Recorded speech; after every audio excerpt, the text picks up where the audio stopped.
Assalamualaikum warahmatullahi taala wabarakatuh dan salam sejahtera kepada semua peserta dan penonton yang mengikuti program ini.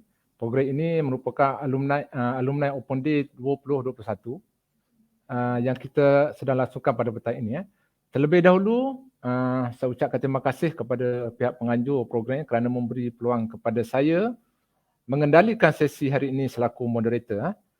Okey, bagi menampakkan sikit budaya Malaysia kita, budaya kemelayuan, saya mulai dengan sloka, pantun sloka. Indah bermalam, si awan petang, berarak di celah pepohon ara. Pemanis kalam, selamat datang, awal bismillah, pembuka bicara. Okey, dengan berbesar hati, saya mengalu-alukan 3 orang panel yang kita bawa khas kepada sesi kita hari ini. InsyaAllah 3 panel hari ini akan berkongsi pengalaman mereka semasa menjadi pelajar di UNISEL, semasa mereka sedang bekerja sekarang, berbincang berkenaan dengan kerjaya mereka, dan juga akan mengupas berkaitan beberapa topik berkaitan dengan kerjaya dalam STEM. Jadi tajuk kita hari ini sebenarnya merujuk kepada tajuk STEM, peluang kerjaya.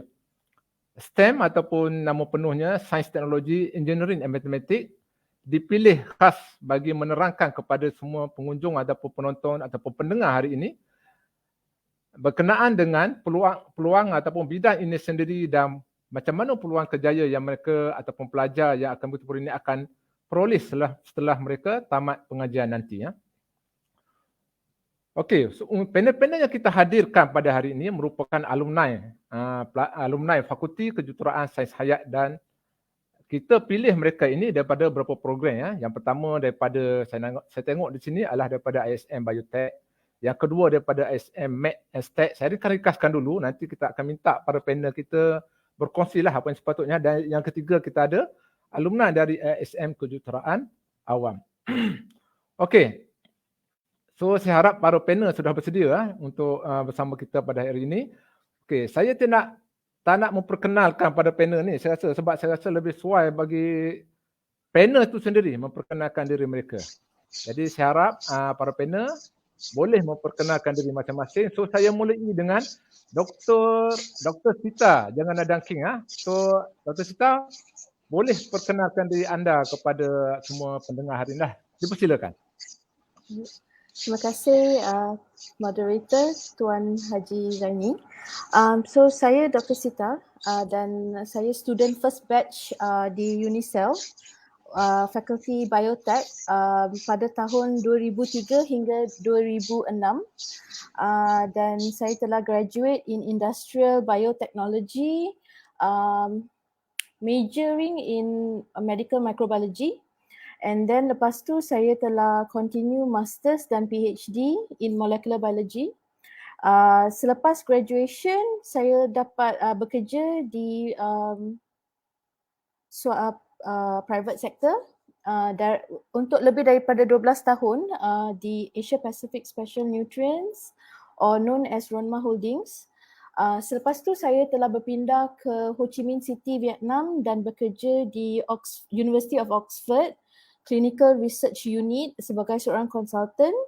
And then saya telah mendapat tawaran untuk bekerja di National Institutes of Biotechnology Malaysia sebagai pengarah institut sejak tahun 2020 Januari, dan baru-baru ini saya telah dipilih untuk menjadi pemangku ketua pegawai eksekutif di NIBM sehingga sekarang, dan masih lagi memegang jawatan sebagai pengarah institut di NIBM.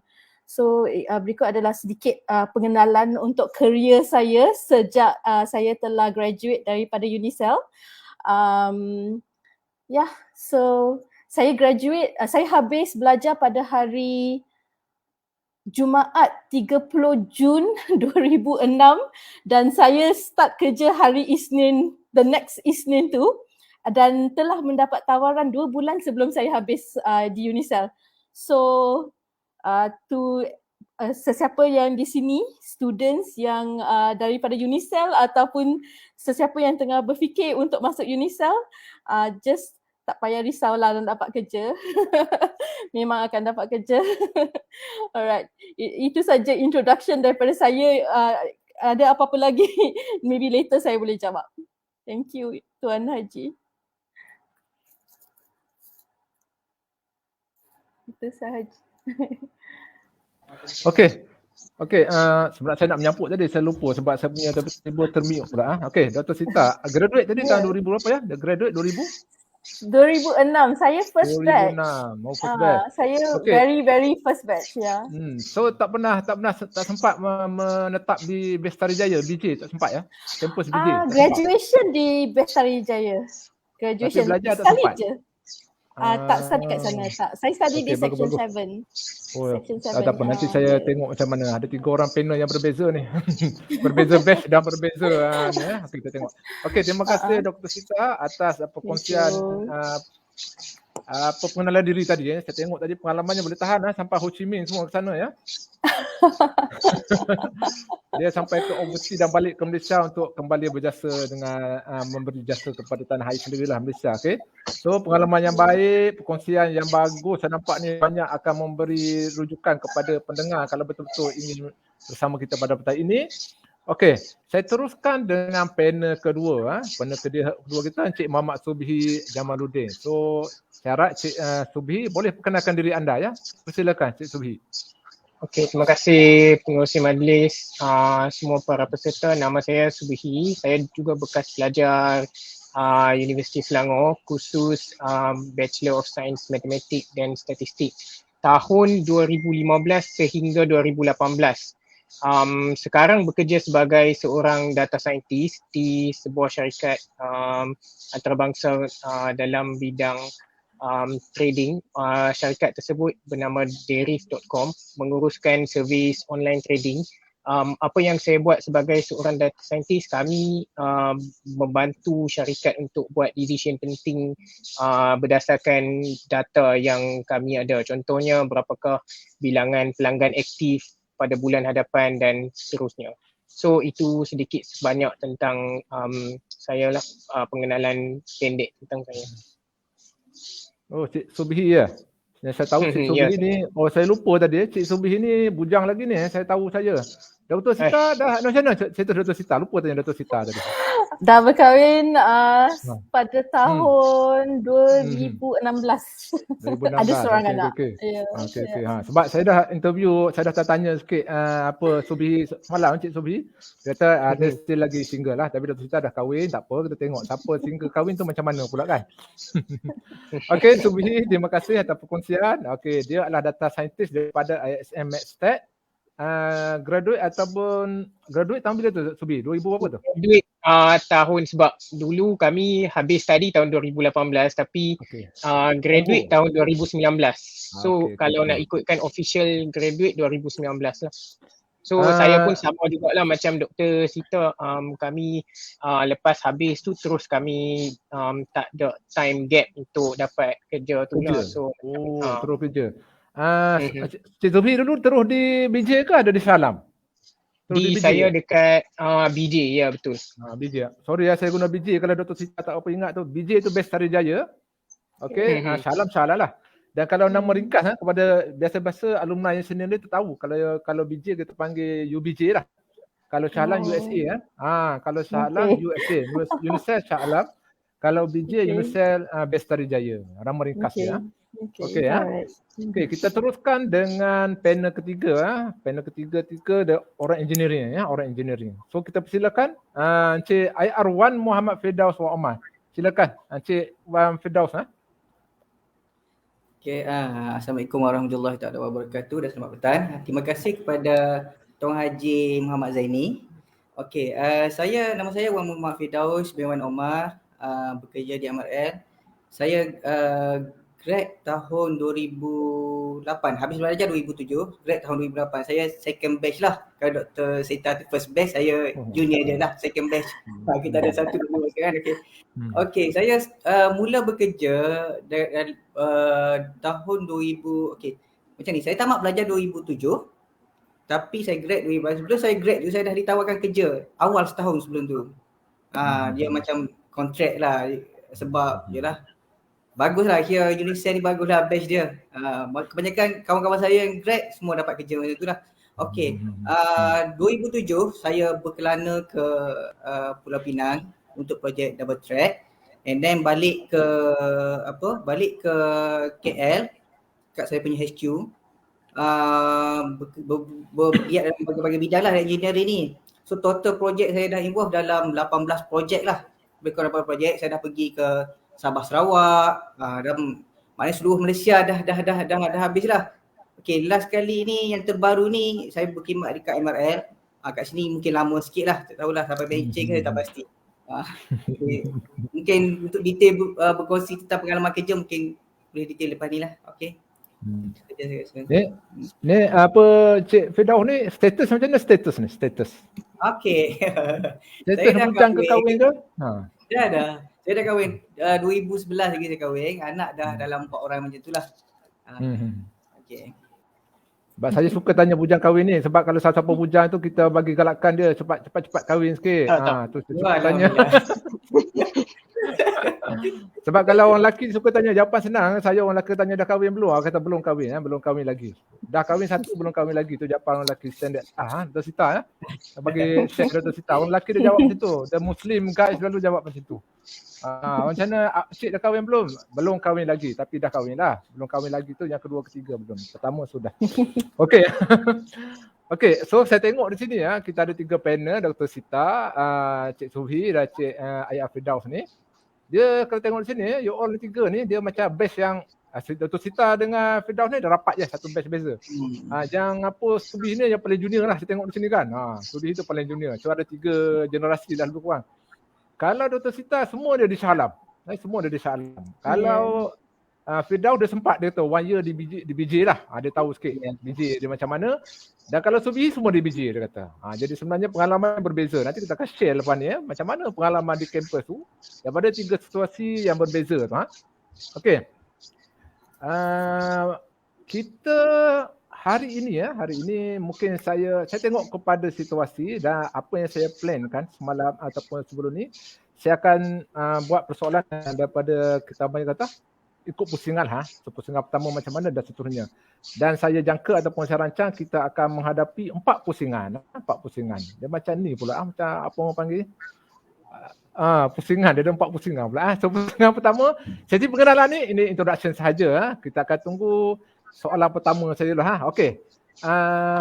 So saya mohonlah kepada panel untuk berkongsi apa-apa yang baik. Yang tak baik pun boleh tapi ada cara nanti saya beritahu. Apa yang maksud saya tak baik tu? Maksudnya pengalaman pahit manis lah maksud saya. Okey, so untuk soalan pertama saya akan refer kepada ni, cubalah flashback balik apa yang berlaku selepas persekolahan dulu selepas persekolahan, dapat result SPM, macam mana you all ni nanti memilih bidang pengajian. Maksudnya nak pergi ke mana dan ke mana, dan macam mana pula boleh memilih UNICEF dan khusus sekarang. Okey, jadi macam tadi juga saya akan cuba go one by one. Kita cuba dapatkan info daripada Dr. Sita dulu lah. Dr. Sita, macam mana you lepas SPM dulu, macam mana you buat pilihan? Nak pilih UNICEF dan nak pilih program degree yang berkaitan lah. Macam mana tu? Cuba cerita sedikit. I think dalam kes saya, kalau tak silap saya buat Form 6 and lepas Form 6 saya dapat tawaran untuk engineering. So masa tu saya tak berminat lah untuk engineering. Sorry. Cik Firdaus. Saya tak berminat sangat and saya lebih berminat kepada in biology and so on.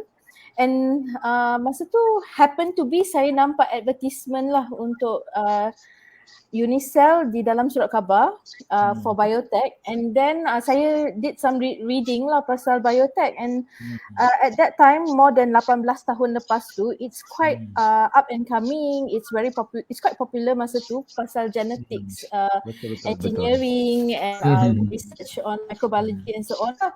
So saya cuba sekarang pun still popular tu Cita. Yes, sekarang pun still popular tu. Yes, sangat popular actually because you know vaccine development semua ialah gene editing, CRISPR semua fall under biotechnology. So I know bioinformatics. So of course saya betul-betul minat dalam bidang itu. So saya apply and saya telah dapat tawaran. And of course saya sangat excited masa tu. So saya accepted the offer lah because I prefer, memang masa tu saya prefer biotech compared to engineering. Okay. So that's how saya ended up kat Unicell. Dia Yeah. maksudnya Dr. Sita terus ke ISM Biotech ke daripada diploma ke foundation ke macam mana tu hari tu? Saya masuk terus ke ijazah sarjana muda Before that? untuk degree. Saya Before form tu? 6. Form 6. Sorry. Saya buat lepas SPM saya masuk form 6 di Melaka High School. Dan lepas tu saya apply untuk university in the the normal process yang kita kena buat apply untuk university. Dulu kan ada banyak proses tu. Sekarang saya tak tahulah because mine is 18 tahun lepas. Dan lepas tu dapat tawaran yang berbeza. And I think Unicell bertaraf swasta. Betul tak? Betul. So then saya telah apply separately lah untuk Unicell because my choice was pergi ke Unicell ataupun pergi untuk engineering. And IPTA tu engineering. Engineering tu IPTA tu saya dapat IPTA engineering kalau tak silap. And memang saya tak berminat untuk engineering and so I'm not a physics person. Saya orang fizik Betul Sita, saya orang fizik. Yeah, so saya choose Unicell lah and that's how saya ended up in Unicell. And then 3 tahun di Unicell, ingat lagi Puan Farah, Puan Fatimah, Dr. Siti Hasma, my lecturer untuk tissue culture, then Dr. John, Dr. Tan untuk bioinformatics, and then I think ada Dr. Yanti that time. Dia ada di depan saya, Dr. Yanti. Encik Sulaiman pun ada lagi masa tu. Still ada. Dr. Jackie kan sekarang dah Jackie. Dr. Jackie, my housemate, my housemate. So saya zaman mereka lah, long time ago, Dr. Joshua yang di Nottingham sekarang. Joshua Yet. Yeah, Dr. Joshua. So I think Dr. Siti should be proud lah. Saya sekarang masih buat lagi tissue culture implants. Ada lagi buat tissue culture. Harap dia bersama kita. Yes. So memang whatever we studied tu until now applicable lah. Masih lagi digunakan sampai sekarang. Yeah. So untuk membuat pilihan tu sebenarnya kan Dr. Sita buat dulu. Dr. Sita memang dah ada aim sebenarnya kan. You dah ada aim. Saya nak biotech. Yes as well because it's have to be something that I like kan. Saya kena suka apa yang saya nak belajar, which is why I ended up in biotech lah, because masa tu saya telah research about biotech and that is what I want to do lah. Saya tak nak pula pergi buat belajar 3-4 tahun bidang yang saya tak berminat pun. Betul. Saya so that is how my aim is to be a scientist lah. Memang masa tu saya nak jadi scientist. Bagus. Kalau saya kenal dulu saya rumah awal-awal lagi saya dah puji dah. Bagus, you dah ada aim. Jadi sekarang you dah jadi doktor tu lagi lah. Bagus lah kan. Okey. Dr. Sita, masa ada lagi Dr. Sita. Saya tengah timing Dr. Sita punya masa ni. No problem. It's okay. Proceed. Bersama kita. Saya akan. Okey Dr. Sita, terima kasih atas keterangan tadi.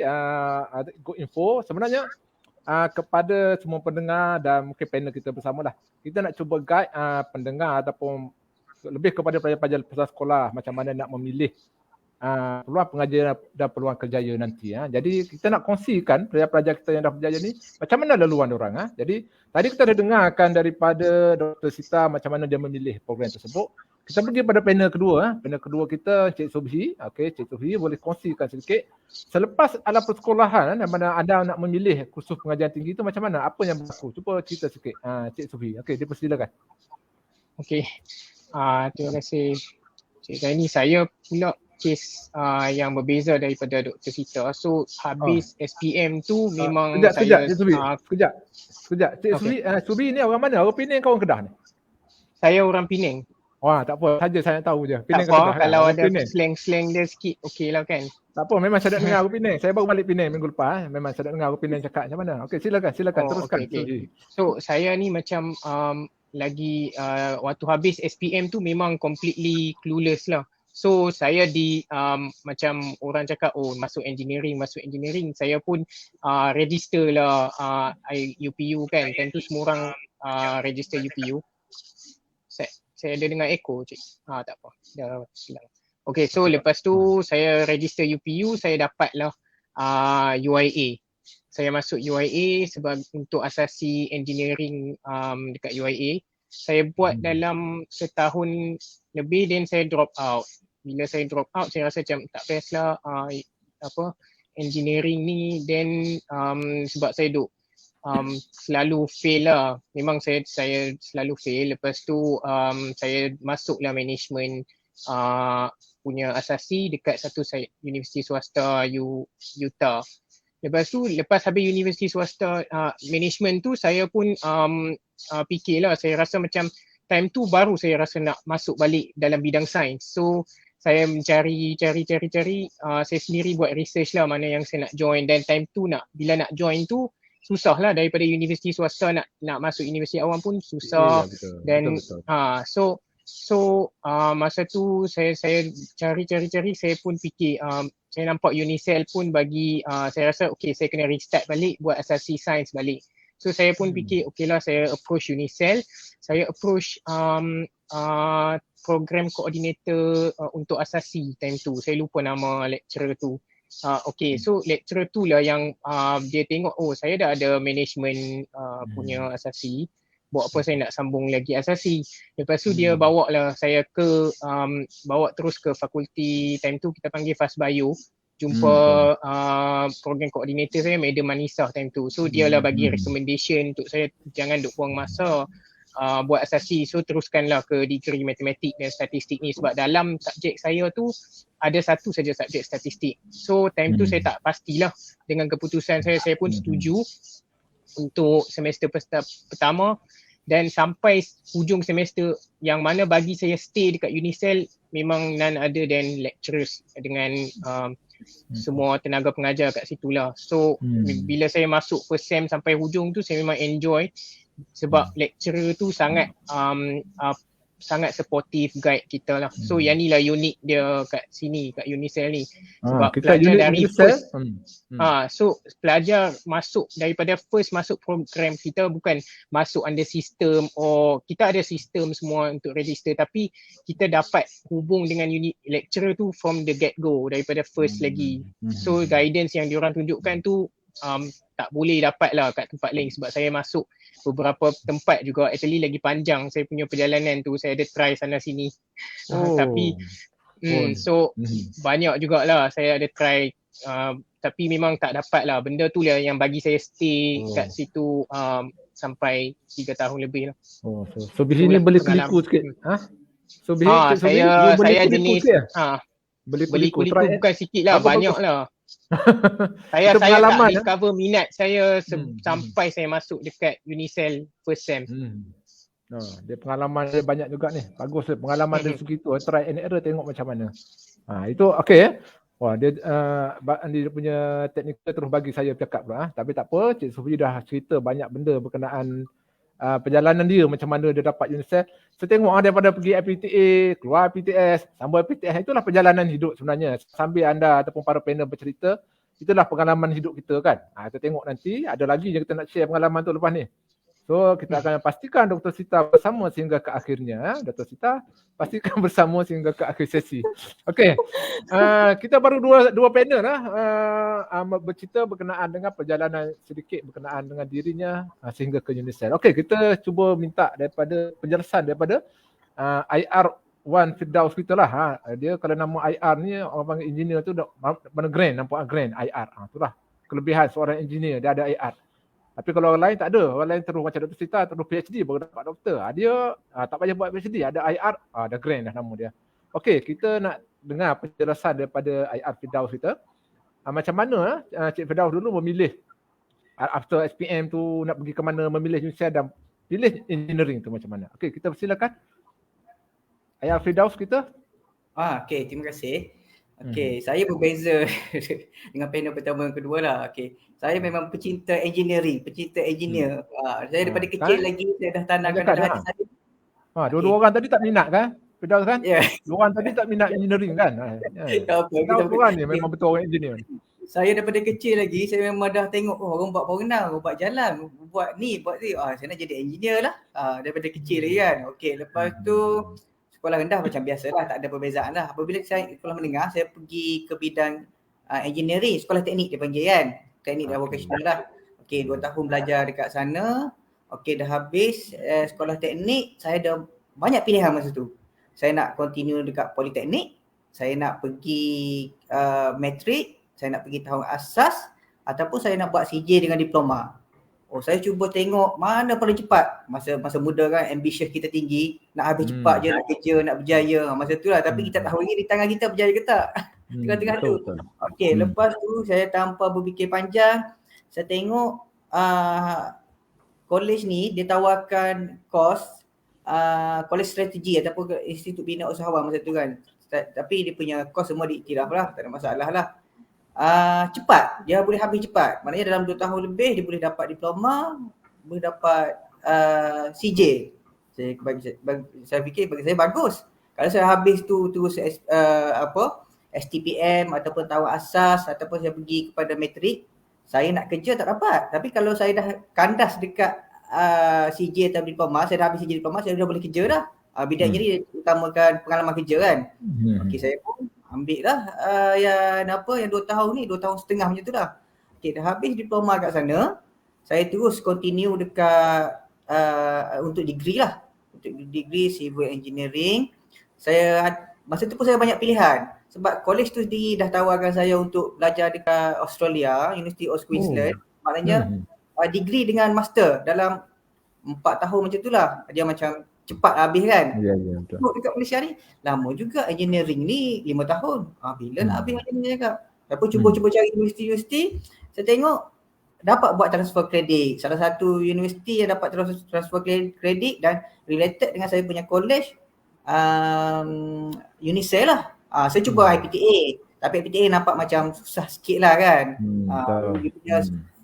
Lepas tu saya tengok IPTA, saya tengok yang lain-lain, tengok IPTA yang paling hebat masa tu IPTA bagi saya Unicel lah. Dia lepas tu dekat dengan tempat saya, saya duduk kat area Subanjaya kan. So saya pilih Unicel lah. Okay, sebab apa saya pilih Unicel masa tu? Banyak jugalah saya punya study nak sebelum masuk Unicel kan. Yalah, satu yuran memang so far okay, Unicel okay so yuran. Ada dia punya beasiswa ke, ada dia punya PTPTN masa tu kan. Okey, saya tak fikir banyak lah. Okey, satu lagi saya kena pastikan silibus yang ada dekat universiti tu relate dengan industri. Saya study lah. Okey, sekarang ni tahun 2004, 2005. Engineering apa yang banyak masa tu? Contoh transportation ke, building ke, apa-apa kaitan dengan engineering lah.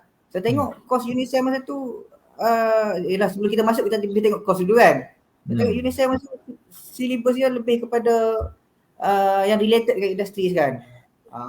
So itu salah satulah. Okey, yang kedua, masa tu Unicel ada iktirafan daripada LAN, daripada ESC apa kan. Masa tu LAN, sekarang MQA sekarang. MQA. Sekarang, dulu LAN ada tu kita memang tahu dah ni kok, akademik dah bagi tahu. Dulu LAN, sekarang dia MQA nama dia dah. Okey. Lepas tu dengan lokasi yang strategik dan silibus yang related dan saya rasa cepat saya boleh habis, itulah faktor utama saya pilih Unicel masa tu. Itulah sikit sebanyak saya punya perkongsian. Okey, terima kasih IR Firdaus kita atas perkongsian berkenaan dengan perjalanan beliau selepas sekolah kemudian memilih ke mana. Jadi kalau tengok betul-betul dia saya suka share, 3 orang ni kalau diikutkan perjalanannya berbeza lah. Yang tu macam ni, yang tu macam ni, macam. Jadi kepada para pendengar yang bersama kita ni, tengoklah perjalanan kita ni bukan saja dalam memilih kejayaan ni, mana-mana perjalanan kita atas dunia ni memang berbeza lah. Tapi end dia lebih kurang sama lah, kita akan bekerja, berkeluarga dan bermasyarakat. Jadi dalam memilih tu, kita tengok tadi, saya nampak yang Ayat Firdaus bagi tahu ni atau share bersama ni, anda kena study lah kepada para pendengar pelajar-pelajar yang nak menyambut perjalanan, kena study, buat kajian. Kemana anda nak pergi buat kajian ke atas PTS yang anda nak pilih. Dan semestinya kalau Ayat Firdaus share tadi, banyaklah kelebihan yang dia nampak di Unicel. Saya rasa saya pun sebagai staf Unicel, memang saya sokong lah, tak ada bangkang lah kan. Saya sebagai staf Unicel, sokong lah Unicel memang banyak kelebihan dia. Sebenarnya Unicel ni memang di IPTS. Tadi tu Sita beritahu IPTS, Unicel IPTS betul. Memang IPTS. Tapi kita sebab dia bawah kerajaan di Selangor, yurannya kita dikawal lah, dia tidak mahal. Lepas ni Dr. Sita dan anak dah besar nak hantar UNICEF balik pun tak apa. Sebab kita sama juga Firdaus, anak dah besar nak hantar UNICEF balik pun tak apa. Sebab yurannya sebenarnya kalau kita compare dengan APTS lain, kita adalah yang paling murah. Sebab kita di UNICEF kita buat study case. APTS antara yuran paling murah adalah UNICEF sebab kita dikawal oleh kerajaan negeri. Okey. Tu adalah semasa kita nak memilih semasa kita nak memilih kursus-kursus di APT macam mana perjalanan. So atas kursus yang banyak ni, okey. Harap para pendengar ataupun lepasan sekolah dapat sedikit guide ataupun panduan untuk meneruskan. Selepas ni kita sebenarnya lepas soalan kedua ni saya akan break sekejap. Tapi sekejap saya ambil satu soalan sebenarnya. Saya nak ambil satu soalan daripada pendengar ataupun penonton kita yang ada di sini. Ni siapa ni Nanti saya ambil satu Saya ambil satu banyak ni soalan ni penonton ya. Untuk Dr. Sita Hasmah kata sorry Dr. Hasmah dah respon kalau dia boleh bacalah. Dr. Rofandi saya tengok ini saya taruhlah ada Dr. Sita sempat Dr. Rofandi ni pun baik tag kan ni. Jika anda semua diberi pilihan sekali lagi. Kenal. Dr. Rofandi kenal? Dr. Sita kenal lagi? Kenal. Pernah jumpa kat mesyuarat. Jika anda semua diberi pilihan lagi sekali untuk masuk UNICEF, adakah anda semua akan pilih UNICEF? Soalan cepat je, ya ke tidak ni? 3 orang. Soalan cepu emas. Soalan cepu emas. Dr. Sita, kalau pilih nak masuk lagi UNICEF, nak masuk ke tidak? Yeah, why not? Yes. Okay. Yes. Ni soalan cepat je. Saya ada soalan pula untuk UNICEF. UNICEF nak ambil kita tak untuk jadi lecturer ke? Kalau saya mesti soalan cepu emas untuk dekan. Ada saya. Kalau saya mesti saya ambil terus Dr. Sita masuk ke UNICEF. Joking. Okey, Subhi nak masuk balik tak UNICEF? Sambung belajar ke? Nak masuk balik tak Subhi? Cik Subhi? By any means lah. Boleh je. Memang nak. Kalau dapat chance lah. Firdaus, kalau ada MBA, maybe yes. MBA, kita ada MBA. Jangan risau, kita ada. Kita ada School of Business. SBS. Kita center dia luas sikit di PJ. Ni special sikit. Ni ada projek tak tahu pula. Itulah antara perkembangan Indonesia terbaru. Tak tahu. Kita ada satu unit nama dia SBS School of Business, Selangor Business School, Selangor Business School. Dia berada di MQA lama PJ Dulu MQA punya bangunan pejabat MQA lama di PJ. Bangunan PKNS. Tak tahu. Itu untuk program-program MQA, program-program MBA dan management postgraduate. Congrats, tak tahu. Tak apa, kita akan share sekejap lagi apa-apa yang kita boleh share bersama. Okey, saya rasa untuk selepas sesi ni Firdaus tak jawab lagi. Saya? Firdaus, saya kalau InsyaAllah kalau dia beri peluang. Tapi sekarang pun saya setia membantulah. Apa-apa berkaitan memang saya membantu. Terima kasih. Terima kasih. Takkan lupa tempat yang kita belajar dulu. Tapi kalau Dr. Sita datang ke UNICEF BJ lagi meriah sebenarnya. Dr. Sita rugi tak sempat ke BJ. Lagi meriah. Tanya Subhi. Dia sempat nak terjun tasik pada dulu. Subhi kata pernah nak masuk tasik pun kata dia. Okey, so sekejap kita break sekejap ya. Kita bagi laluan kepada iklan. So harap panel boleh cari air dulu, minum air dulu sekejap ya. So saya serahkan kepada ni teknikal untuk iklan, sesi iklan sekejap. Silakan.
Okey, kita kembali ke sesi seterusnya. Okey, so harap panel juga telah kembali bersama saya. Kita jadi kalau memang masa kita agak panjang ni kita akan break sekejap lah supaya para panel pun kalau ada nak buat simple-simple, nak minum ke nak apa ke boleh lah sepanjang break time lah. Okey, kita akan kembali ke panel dengan soalan seterusnya. Okey, soalan seterusnya dari tadi anda semua ya, alumni kita ni telah membuat pilihan selepas peperiksaan, selepas SPM, macam mana nak masuk ke UNICEF, macam mana dapat UNICEF.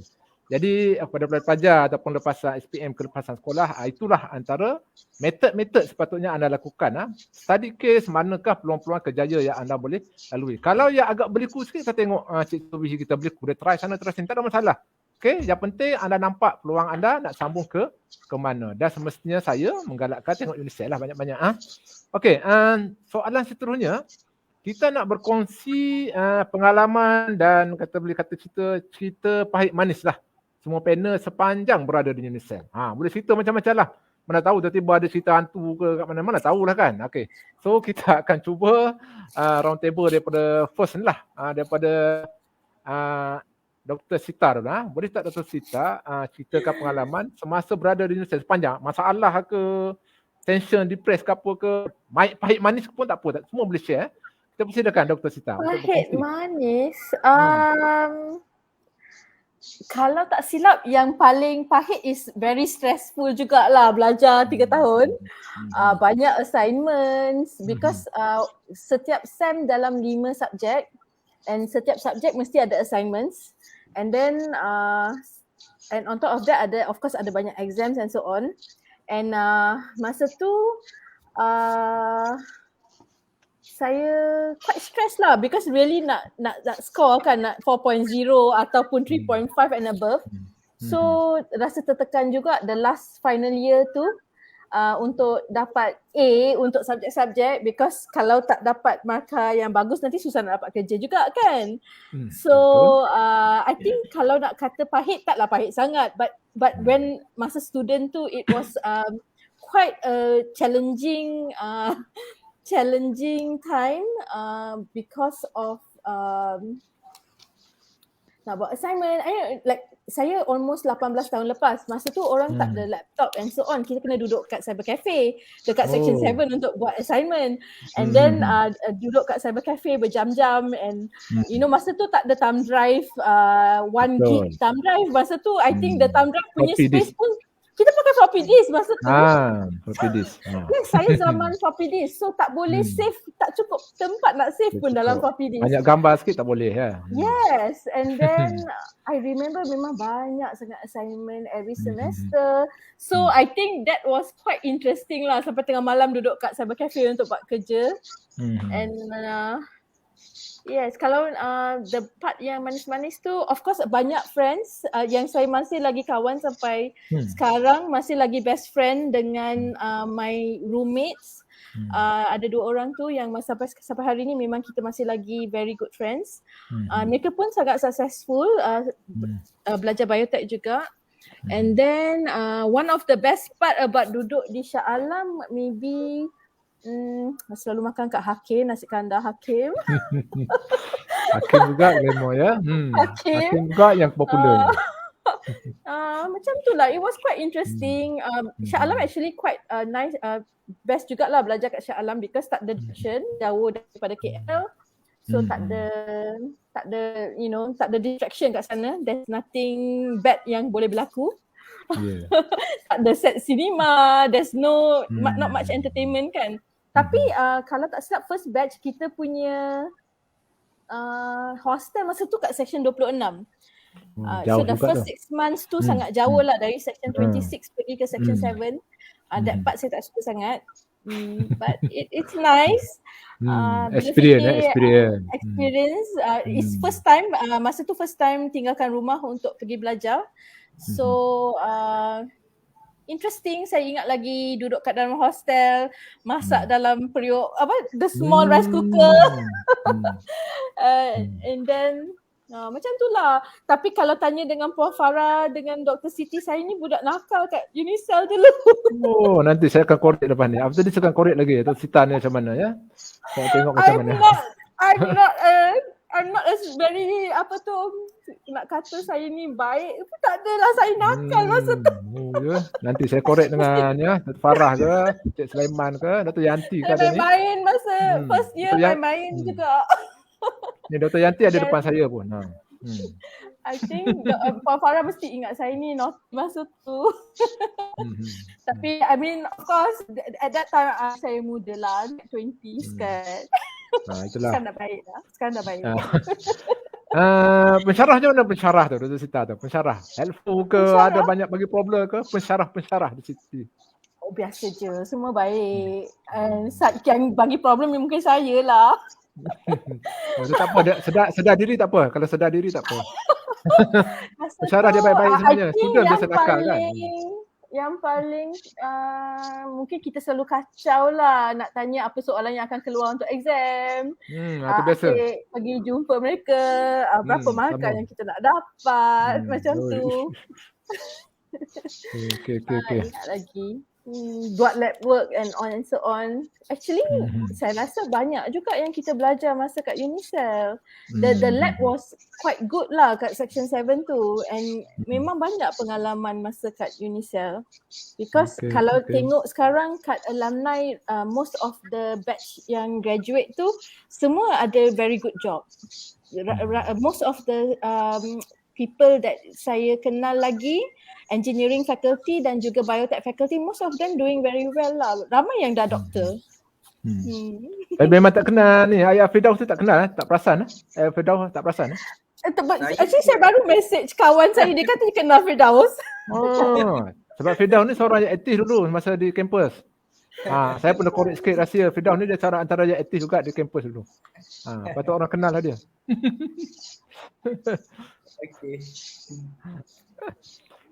Okey, Dato' Sita ya. Itu pengalaman di Unicell, macam mana sebenarnya, boleh cerita macam-macam lah. Sebab saya nak you all cerita apa yang jelas seronok. Kalau saya suruh saya cerita, saya boleh cerita. Saya dulu seronok juga di kampus. Saat paling gembira masa jadi pelajar-pelajar universiti sebenarnya. Kita bebas membuat pilihan. Contohlah ayat saya lah kan. Sebab saya dulu zaman saya, kalau you all suka follow cerita ahli setan tu lah. Saya lepas ahli setan saya masuk kampus. Saya dulu kan. Saja saya nak share juga saya punya lah kan, bagi awak je share kan tak seronok kan, saya pun share jugalah. Saya dulu macam mana saya nak masuk kampus sebab tengok cerita ahli setan tu. Kalau you tengok cerita ahli setan aja saya cari, tahulah kita orang minat zaman-zaman best saya terpengaruh dengan cerita tu. Okey, tu adalah perkongsian daripada Dr. Sita mengenai pengalaman di Unicell. Kita nak pergi pada panel kedua. Panel kedua Cik Subhi kita, Cik Subhi. Okey, kita mintalah cerita sedikit pengalaman Cik Subhi dulu semasa di kampus Unicell, belajar, masalah ke, ada gangguan apa ke, ada halangan ke, boleh cerita sikit. Silakan Subhi. Kalau kes saya waktu dekat Unicell ni, saya nak cerita mula-mula pengalaman belajar lah. Kursus dia tu unik tau, sebab dia komprehensif, sebab dia antara IPTS yang first gabung matematik dengan statistik. Before that tak ada benda tu. So kami dapat the best from both world lah, macam tu. So bagi saya personally, benda yang paling best dekat Unicell ada daripada lecturers tu itself lah. So sekejap, saya suka yang Subhi puji lecturer tu, sebab saya lecturer lah, saya suka. Kena puji lecturer, puji banyak-banyak. Memang sebab saya dari first sampai habis diorang sangat supportive lah. Sebab macam kalau saya nak umpamakan, macam kita bayar mahal private tuition kat luar. So kita dapat that kind of orang cakap personal touch tu.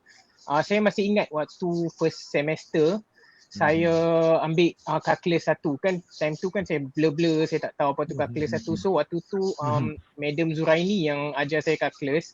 Madam Zuraini dia kenalkan kita orang dengan satu buku yang saya betul-betul minat. Buku macam buku tu banyak latihan daripada UTM tak silapnya.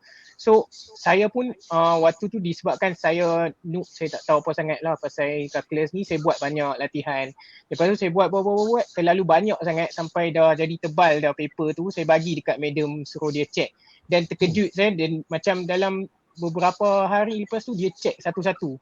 So takkan dapat lah kat tempat lain. Terlalu banyak, saya tak tahu macam mana dia cari time tu nak check tu lah. So yang tu yang tu lagi yang macam kagum lah bila waktu saya first semester tu. Then lagi mengagumkan kat Unicell ni, kita ada khusus program mentor-mentee yang nice lah. Ini unik juga tau. So dia macam kami masuk macam dia bahagikan student dalam grup yang kecil.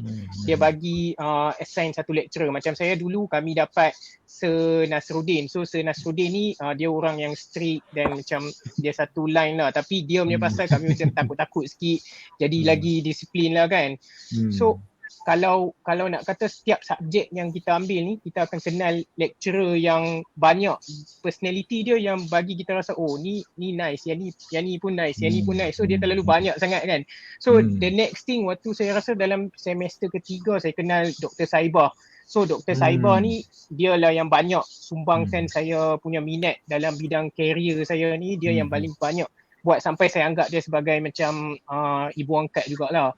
So saya fikir sebab dia guide, bukan saja dia guide daripada bidang pelajaran, kadang subjek yang bukan dia ajar pun dia guide kita daripada A sampai Z, macam even macam personal punya problem. Lepas tu dia yang dedahkan saya dengan dunia luar macam research skill.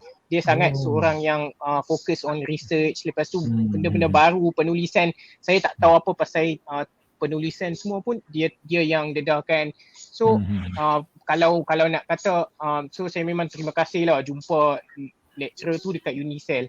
So kalau nak list memang banyak lah. Madam Hawa, lepas tu Madam Hanita. Kalau Madam Hanita tu dia suka tulis cantik-cantik dekat whiteboard tu macam buku. So sebab dia punya pasal saya rasa nak buat buku cantik-cantik tu.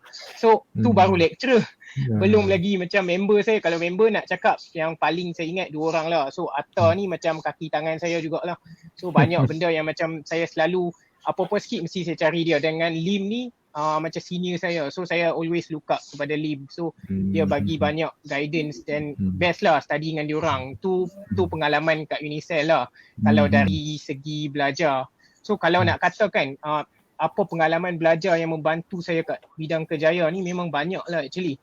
So dari segi akademik, kami boleh kata kami didedahkan awal-awal dengan tools, method yang relevan dengan kerjaya. Sebab saya macam dulu diorang selalu cakap apa pasal masuk bidang matematik, statistik, tak pakai pun nanti kan teori-teori itu semua. Buat pening saja. So tapi bila saya dah start kerja, bila dah as world pun dah change kepada numbers, pattern, trend. So benda ni antara yang paling penting. Hampir kat setiap company sekarang diorang tengah hire orang untuk buat analisis. So macam pengiraan statistik ni semualah apa yang kami belajar dulu yang kami tak tahu. Macam contohlah saya sekarang dulu orang cakap hypothesis testing ni setiap sem kami hampir setiap subjek akan ada hypothesis testing. So yang tu lah sekarang yang saya duk buat juga. Tahu kot statistik ni dia pun kena tahu juga tu. Dia orang research scientist dia kena tahu data statistik ni mesti kena tahu je lah. So benda dekat company sekarang contoh macam hypothesis testing ni lah yang saya duk buat, macam nak tengok uji kaji marketing campaign bagi impact tak terhadap pelanggan punya registration atau service. Contohlah warna apa yang warna A ke warna B, kita panggil hypothesis testing dekat sini A/B testing. So benda ni kuantitatif ni kami didedahkan awal-awal dan di reinforce every semester. So nak kata pengalaman belajar ni sangat valuable lah kat Unicell. So yang itulah pengalaman saya. Mostly saya kata bukan orang lain lah, bukan apa-apa. Paling penting adalah lecturer dekat Unicell. So dia adalah asset yang unik kat Unicell. Itulah saya terharu ni dengan statement daripada Subhi kita ni. Tapi itulah rugi saya tak ada student saya dalam ni. Semua student orang lainnya. Student saya daripada tapi saya kenal lah Cik Zaini sebab selalu bilik dengan Sir Faizal kan. So Sir Faizal selalu saya jumpa Sir Faizal mesti jumpa Cik Zaini juga. Kenal saya rupanya. Tapi saya pun tahu nama Subhi, selalu dengar juga nama Subhi ni. Okey, semua yang ada hari ni bukan student saya, bukan bekas student saya lah. Saya tak pernah mengajar kan. Rugi patut saya ambil seorang pelajar teknologi industri. Saya membuka bahagian teknologi industri ataupun mengajar pelajar bahagian teknologi industri banyak. Teknologi industri dia baru sikit daripada yang lain-lain ni program yang ada sekarang. Okey, betul. Dia Firdaus tunggu je nak jawab. Daripada lama tunggu nak cerita dia punya. Tak apa, sabar Firdaus. Dr. Sita pun tunggu dulu. Kalau nak keluar tu beritahu awal. Okey. Sebab saya ada spend soalan banyak sikit Dr. Sita lepas ni. Okey, Subhi. Sebab saya nak bagi satu soalan untuk Subhi. Sebab lepas ni saya pergi ke Firdaus balik. Okey, Subhi ni. Okey, saya dengar kat cerita Subhi ni dia kata pelajar dia ni sikit, pemalu sikit. Betul Subhi? Pemalu sikit Bukan? Dia pendiam, pemalu pendiam sikit lah. Saya jenis kalau nak kata tu saya jenis more towards saya buat kerja saya sendiri, tapi yalah pemalu tu malu jugalah. Nah ni ada Cik Azman tanya Subhi ni. Dia kata macam mana Cik Subhi boleh survive dalam program MedStat ni? Tak takut matematik ke, dia tanya soalan dia. Kalau nak survive tu, survival saya bergantung memang banyak didorong oleh lecturers kat situ lah. Macam saya cakap lah, every semester bila saya masuk tu saya dapat excitement daripada lecturer sendiri. So diorang bukan sahaja ajar kita macam teori saja, diorang akan macam bagi minat tu dulu, cerita-cerita dulu, tambah-tambah Dr. Saiba macam madam kalau madam Yati pun dia akan cerita banyak pengalaman diorang yang dekat USM tu semua. So diorang akan guide based on pengalaman diorang dan yang mana relevan dengan study. So benda tu yang bagi saya excited awal-awal. Yang tu lah yang bagi survive. Setiap masuk semester baru mesti ada yang menariknya. Okey. Subhi saya dapat simpulkan sikit daripada statement Subhi ni. Dia banyak memuji pensyarah banyak bantu dia. Pensyarah banyak bantu dia untuk survive study lah. Betul lah, saya pun terima yang statement tu sebab matematik statistik memang satu jabatan dengan saya je lah. Memang saya tahulah semua pensyarah mat statistik ni memang komit lah. Memang komit. Pertama roommate saya tu, Cik Faizal tu roommate saya lah. Macam Subhi cakap sampai sekarang still lagi roommate saya. Cik Faizal tahu. Okey. Saya dah tengok IR Firdaus kita dah lama menunggu. Dia tak sabar. Okey. Sebenarnya banyak soalan lagi nak tanya tapi kita terus kepada IR Firdaus kita. Okey. IR Firdaus kita boleh berkongsi sedikit pengalaman pahit manis, susah senang sepanjang berada di UNICEF. Dipersilakan IR Firdaus kita. Okey, terima kasih. Okey, nak cerita pengalaman pahit dan manis tu susah jugalah kan, tapi saya cuba imbas sebab dia dah 15 tahun yang lepas lah. Rugi saya ingat lagi. Betul, tapi memori ni memang tinggi lah, boleh ingat lah. Macam soalan yang Tuan Haji ni kan, Dr. Seta tanya pernah nampak tak? Kita dekat kampus Shah Alam, kita orang macam satu keluarga walaupun kita punya fakulti berlainan, tapi kita kenal antara satu sama lain.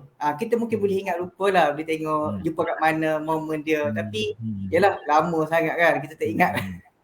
Memang kita masa dekat Shah Alam memang kita rapat lah dulu. Memang insya-Allah rasanya kenal lah. Okey. Saya macam ni, masa saya masuk dekat Unicel, okey macam ni. Sebelum saya masuk Unicel, saya cuba fokus, saya cakap nak fokus pada belajar je dekat Unicel ni. Kan? Sebab masa dekat sekolah teknik saya dah jadi macam ketua pelajar, dekat kolej pun saya ketua pelajar and baca aktiviti lah seluruh Malaysia kan. So saya cakap masa Unicel ni saya nak fokus belajar je. Saya tak nak bersosial dalam organisasi macam tu lah. Ada apa-apa kan. Okay. Saya pun mula fokus lah pada belajar, tapi yalah langit tak selalunya cerah kan. Kadang-kadang apa yang kita target ni berjaya, kadang-kadang tak berjaya. Okay. Lepas tu saya nak bagi tahu saya bukannya pelajar yang cemerlang. Cakap repeat paper, saya ada repeat paper. Yang lambat semester saya ada lambat semester. Tapi kita cuba sedaya upaya untuk habis lah benda ni kan. Okay. Sebab kebanyakan engineer ni yang berjaya-berjaya ni bukan nak pelik, yang tak cemerlang sangat, yang tengah-tengah. Sebab engineer ni perlu kepada yang kreatif. Siapa yang proaktif, kreatif, sebab Unicef ni memang mengajar kita self confidence banyak. Macam kita buat dekat IPT saya tak pastilah, mungkin constraint ke benda, tapi Unicef ni dia nak kita buat sendiri. Macam mana kita belajar, kita measure macam mana. Okey, masa zaman saya belajar, saya macam student-student lain juga, saya bukan cemerlang sangat, saya suka macam last minute lah, nak exam baru nak belajar, baru nak recall balik apa yang lecturer cakap. Sebab yalah last minute macam tu lah. Lepas tu exam pun barulah kita ramai-ramai berkumpul, prep apa. Saya ingat masa saya duduk kat Shah Alam, masa tu malam, saya terpaksa balik pukul 2-3 pagi ke Subanjaya sebab untuk study group lah. Sebab besok nak exam ni. Ya biasalah, untuk recall balik untuk buat toyo sikit, toyo kena ada. Pecah rahsia. Pecah rahsia. Tapi toyo formula lah. Sebab engineering ni banyak formula, kita tulis formula asas je. Tapi kita kira sendiri, kita tak tahu. Engineering ni, sebab tu macam sekarang saya continue DBA, doctorate, dah nak habis lah sikit lagi lah. Master, kita orang nama apa? Open book. Sebab rasa saya belajar kat universiti ada juga open book. Apabila saya open book belajar masa nak dekat doctorate ni, saya ingat balik masa saya ada 2-3 subjek elektif lah. Dan lecturer daripada luar, dia cakap, formula ni susah. You dapat open book. Saya gunakan kesempatan tu lah. Lepas tu imbang balik lah memori yang lepas kan. Okay, saya cerita balik masa malam sebelum prep tu, study tu, saya balik pukul 2-3 pagi. Saya naik motor je pergi ke USJ tu. Saya tak masuk lorong motor lah, saya masuk lorong Federal Highway kan. Daripada Federal Highway ke USJ. Kena sama kat polis. Macam saya student lagi. Dekat sama tu tengok 100 lebih. Aduh, macam mana nak bayar ni? Esok nak exam lah. Macam melemahkan saya punya semangat lah. Kecewa jugalah. Saya cakap, cik, saya takut lalu lorong kecil-kecil ni. Nanti kena sambung ke? Macam mana esok saya nak exam? Saya tak ada, itu undang-undang je kena ikut. Itu pengalaman yang pahit sikit lah saya cerita. Yang lain tu okey lah. Pengalaman lain lah. Okey. Lepas tu, yang tu dah settle lah. Selesai semua. Lepas tu, saya ingat lagi lecturer yang banyak membantu saya. Kalau saya boleh sebut, saya banyak lah. Tapi yang major saya ingat, first saya masuk adalah Cik Haizat. Yang macam backbone civil engineering lah. Cik Haizat, Cik Cik Zul. Itu macam major dan macam pioneer lah. Awal-awal kat sana lah. Lepas tu lecturer saya lain, lepas tu Puan Hazmin, Puan Nora, Puan Rabita, lepas tu lecturer daripada, ada lagi lah, saya lupa sebut, saya minta maaf lah sebab yelah. Okay, lepas tu macam kita UNICEF ni bagusnya, dia hire lecturer daripada luar. So kita dapat macam transfer teknologi lah daripada UPM masa tu, daripada UITM, dekat lah. Saya ingat Dr. Hamidah, Dr. Khalifah, Dr. Nayan, macam tu lah. Banyak lah lecturer daripada orang daripada industri, daripada syarikat-syarikat, daripada industri. Masa tu saya cuba, masa saya belajar tu, saya cuba relate nak apa info berkaitan dengan engineering dekat site, dia boleh bantu. Yang tu saya respect UNICEF masa tu lah. Di samping bantuan-bantuan dari lecturer memang sangat membantu. Dia tak macam memaksa kita lah, dia macam membantu kita lecturer masa tu. Kawan-kawan kita macam saya daripada diploma, kawan-kawan daripada diploma ataupun daripada degree dia fail, dia nak ambil balik degree kat UNICEF. Ramai juga macam tu. Pengalaman dia sangat berguna masa tu. Saya cuba daripada tahun-tahun asas lah, yang saya dah belajar tak ingat, saya cuba belajar dengan kawan-kawan saya daripada tahun asas lah. Lebih kepada macam-macam tu lah pengalaman dekat UNICEF masa belajar dulu. Okay, biasa setakat tu dululah. Okey. Terima kasih Firdaus. Banyak juga pengalaman tu kan. Ya. Dia bukan saya kata kesimpulan lah, secara amnya memang masa kita belajar tu memang kita perlukan bantuan daripada pensyarah. Kalau pensyarah tu membantu, sebenarnya memang betul satu yang something yang boleh bagi kita semangat lah kan. Ini kenapa saya suka highlight benda macam ni pada panel semua, sebab kita nak bagi kepada pelajar-pelajar lepas SPM yang melihat kita ni, dia nampak sebenarnya untuk sambung belajar ni jangan ada risau sangat, sebab lebih kepada level lebih tinggi ada jalan dia. Dan sedikit saya nak bagi tahu sini, kalau kita macam Ayah Firdaus kata tadi lah, dia kata UNICEF ni pensyarah banyak bantu gini-gini. Sebenarnya itu antara perbezaan saya boleh katakan sebagai antara APTS dengan APTA. Mungkin Dr. Sita pun mungkin nampak di UPM macam mana. APTS dengan APTA sedikit berbeza. Dia juga untuk yang nak jadi ayah mak ni, nak bawa anak ke mana kan. APTS ni memang kebanyakan pensyarah dia kita lebih membantu pelajar, sebab kita tahu pelajar kita perlu bantuan yang lebih. Kalau di APTA sebenarnya pensyarah dah lebih lepas pelajar, memang sendiri banyak. Itu antara perbezaan yang boleh nampak sedikit antara kalau pergi kepada UKM, USM, UPM, PUMNA, pensyarah dia dianggap bagi lepasan pada belajar, bebas sedikit. Tapi kita di APTS memang kita cuba guide sebaik mungkin pelajar kita lah.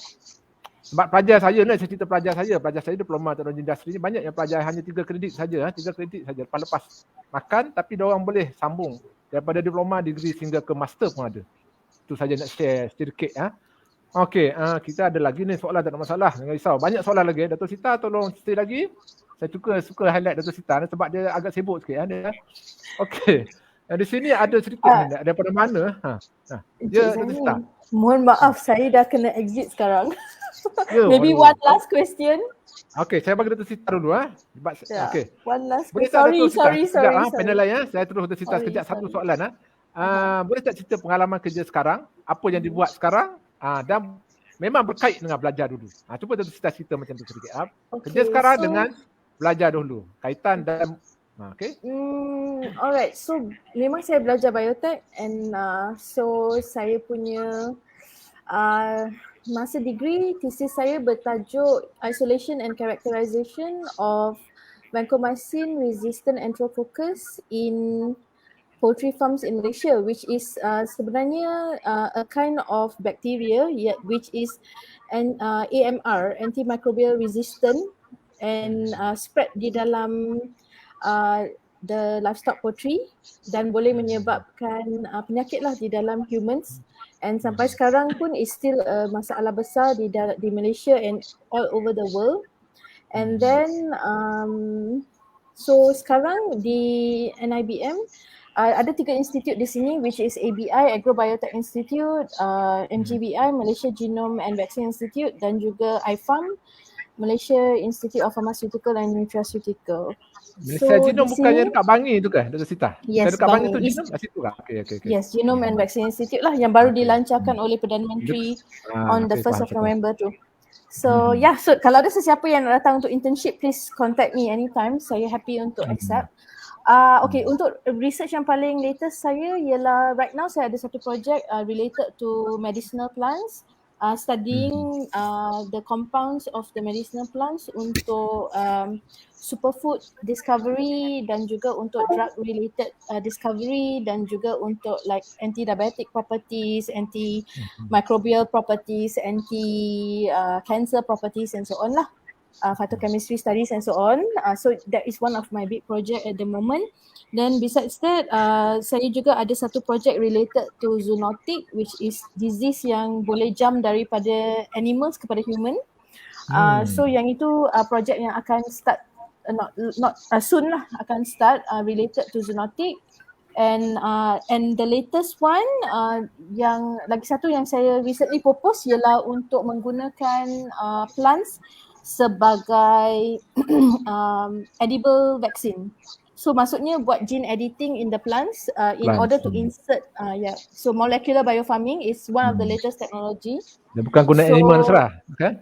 Bukan guna saya animal. actually because I'm in saya sebagai pengarah, I bukan lagi buat project in the lab anymore, tapi saya aktif juga untuk tulis proposal untuk tolong my scientist dapatkan grant. So one of my big duty is to make sure dapat grant. So saya banyak propose in many field and tidak bukan macam saya tak boleh focus on one only because agrobiotech is a huge field actually. And agrobiotechnology in Malaysia responsible and of agrobiotech the field itself boleh give 40% of Malaysian punya pekerjaan is based on agrobiotechnology. Related lah, and is actually and so kalau kita when we talk about agrobiotechnology, there's plant biotech, there's animal biotech, and then there's also microbial biotechnology. So it's not just plants sahaja. So tanggungjawab saya in the ABI is quite huge. And besides that, kita juga ada buat research on halal, such as development of diagnostic for halal. Tapi dia ada center for halal ke UPM? UPM kan ada center for halal kan? UPM ada, tapi di ABI kita ada satu unit halal untuk research as well. So saya tahu di UNISA pun ada satu research halal. So please Dr. Rofandi. Yes. Kalau nak buat research dengan kami, please, I'm more than welcome to do collaboration dengan UNISA. Saya happy untuk accept student untuk latihan industri anytime. Saya happy untuk accept collaboration with university untuk apply FRGS, DRGS, LRGS, international grant. Of course, anytime saya happy to discuss pasal edible vaccine from plants and so on, Bagus. or anything development Nanti- of Ha. products. Nanti kita minta pensyarah biotek kontak Dr. Sita nanti nak buat boleh. cooperation macam mana. Anytime. Oh, grant still sama dengan kami dah. Kami fight for the Yes. grant FRJS, FRJS semua lah, PRJS semua. Yes, sama. Tapi dulu institute boleh apply as ketua projek untuk FRGS. Sekarang kami tidak boleh apply as a ketua projek lagi because tak boleh lagi because kami ialah MOSTI and university ialah Ministry of Higher Education. FRGS belong to MOHE kan. So sekarang kami tak boleh apply as ketua projek lagi. Tapi kami Membership layak boleh? untuk Member. yes, kami boleh jadi member. So sekiranya ada sesiapa student di UNISEL yang berminat untuk datang buat projek di ABI atau IFAM atau MGBI, you are more than welcome to come untuk buat projek di sini, tapi register di universiti lah. So and kalau ada any kind of collaboration where the university nak gunakan facility di sini pun more than welcome because kami ada like more than thousands of equipment yang bernilai berjuta-juta ringgit and our scientists are very well trained. So please come. Ni good news for my friend from biotech ni. Nanti Yes. diorang akan take advantage for this. Yes, please take advantage, full advantage while I am still the director and I'm still the acting CEO. Saya happy to collaborate dengan university untuk menolong untuk anything. In fact, kalau nak station untuk belajar equipment pun saya happy because we have NMR, we have sequencer, we have all the high-tech equipments here lah. So please come anytime. Memang, saya seronok dengan Dr. Sita punya invitation tu macam tu. Memang kita Yeah, pun and suka. my greenhouse baru je habis brill dengan so many medicinal plants. So Dr. Siti, please come. Please come. Yes. Kalau saya biotech memang saya dah booking awal-awal lah Dr. Sita, tapi saya bukan biotech Sure. lah. Kalau saya orang biotech Please come, field, saya please terus come. booking Dr. Sita nak buat appointment lah. Okay, anything Dr. Sita? That's Anything it. before Saya you- mohon maaf, saya have to exit sekarang. Saya ada lagi satu meeting yang saya kena join. So I'm very sorry I have to join, but thank you so much kerana jemput saya untuk join session ini hari ini. Mohon maaf kepada Encik Firdaus, Encik Subi dengan Encik Zaini because saya kena pergi keluar. But thank you so much untuk jemput saya. Saya very happy as a student UNISEL and very grateful kepada UNISEL kerana start my career and I think I'm quite very appreciate lah semua lecturer yang telah mengajar dari start sampai sekarang. My group was a very small group, 27 orang sahaja dan most of us memang semua very successful lah. Dan I think my career take off because of UNISEL and the foundation yang saya terima tu dari UNISEL was the reason why I am successful today and I will never forget that forever. Banyak. So I thank you so much UNISEL for the foundation that you all gave me. I'm very grateful. Sama-sama Thank you. daripada pihak saya sama-sama. Ni sebelum Dr. Sita keluar sekejap ya. Dr. Sita sekejap sebelum keluar ada berapa orang ni yang tegur Dr. Sita ni ya. Li Hui tegur Dr. Sita ni. Carolina Santiago dia kata, Sita you are go girl lah. Yang itu student UNISEL juga. Sorry, my classmate masa UNISEL. Yeah. Okay, last question for Dr. Sita Yes, before she leave the session. Ni Dr. Rofandi tanya, Dr. Rofandi, lecturer boleh tak buat industrial attachment kat sana? Lecturer sebagai industrial attachment. Maybe you boleh. Boleh kalau you nak boleh say belajar something new, untuk kami. kalau nak belajar something new yang memang tak pernah belajar, boleh je. Kita Saya buat tak industrial kisah. attachment Boleh, industrial boleh, attachment boleh. as a lecturer bukannya student. Okay. Rasanya Nanti boleh, kita boleh tak discuss ada. nanti. Okay, Dr. Boleh. Sita. Okay, terima Okay, kasih thank you. banyak-banyak. Okay, take care. Patut saya nak Bye. pegang sampai akhir tapi sebab dia sibuk. Tak apa. Okay. Bye. Selamat tinggal Okay, Dr. take Sita dulu. care. Bye. All the best to all the students. Take care. Bye. Kita akan panggil lagi nanti. Ada masa kita panggil Okay, Dr. Sita sure. lagi. Terima Alright, kasih Dr. thank Sita. you. Okey, kita teruskan sesi. Saya minta maaf kepada Firdaus dengan Subi sebab saya kena melayan dia sebab dia keluar dulu. Tak apalah. Dia macam tu lah. Kita orang lelaki ni kena gentleman kan. Orang lelaki kena gentleman sikit. Bagi kan dia punya statement kan ladies first. Walaupun saya tak suka pun ladies first tu. Tapi tak apa, kita terima lah. Ladies first. Kita bagi peluang dulu tapi dia keluar dulu. Jadi kita stay berada di sini. So para lelaki yang kekal ni kita akan teruskan sesi kita. Oh, tadi saya tanya soalan apa tadi? Peluang kejayaan.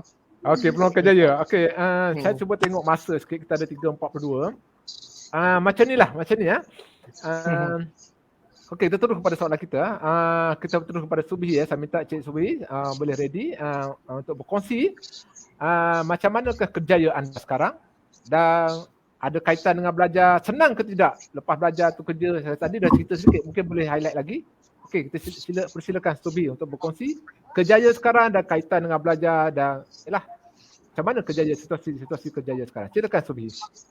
Okey, kalau waktu saya study dulu, macam waktu paling kritikal untuk saya adalah macam shift saya dalam bidang data science ni adalah waktu semester akhir. Waktu tu saya buat final year project dengan Sir Nazran, so dia pun sedikit sebanyak bagi guidance dalam bidang ni juga. Lepas tu kami dekat Unicell ni lagi satu yang unik juga dekat sini, sebab bukan saja kami dapat macam latihan industri tu, waktu saya final year tu saya masuk ke INSPAM, Institute of Technology, Institute Mathematics Research dekat UPM.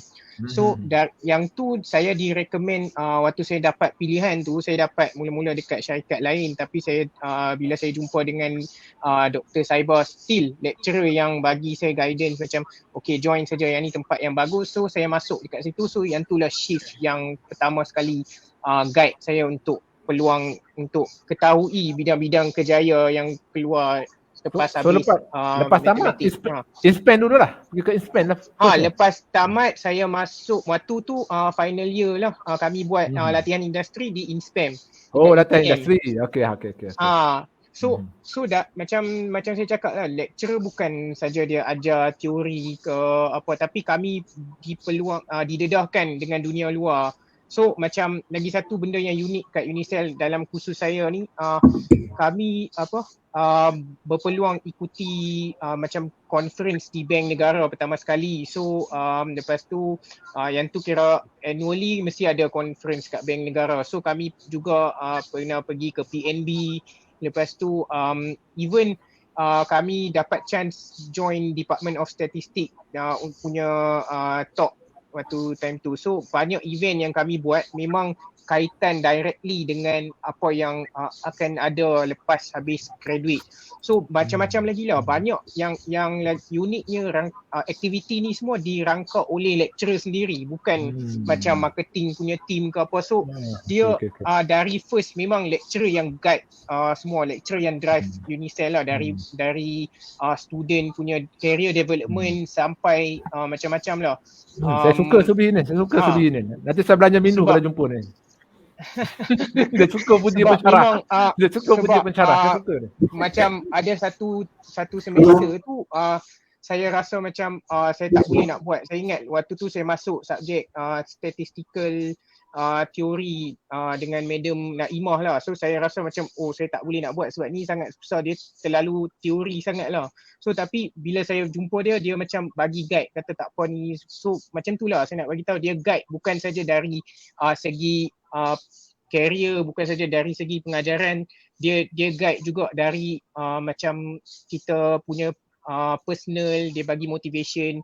So peluang kerjaya pun memang diorang yang start dedahkan. Kalau tak saya takkan tahu pun data science tu apa. So memang daripada hujung tu saya masuk daripada final year tu saya memang terus minat dengan data science disebabkan saya join INSPAM.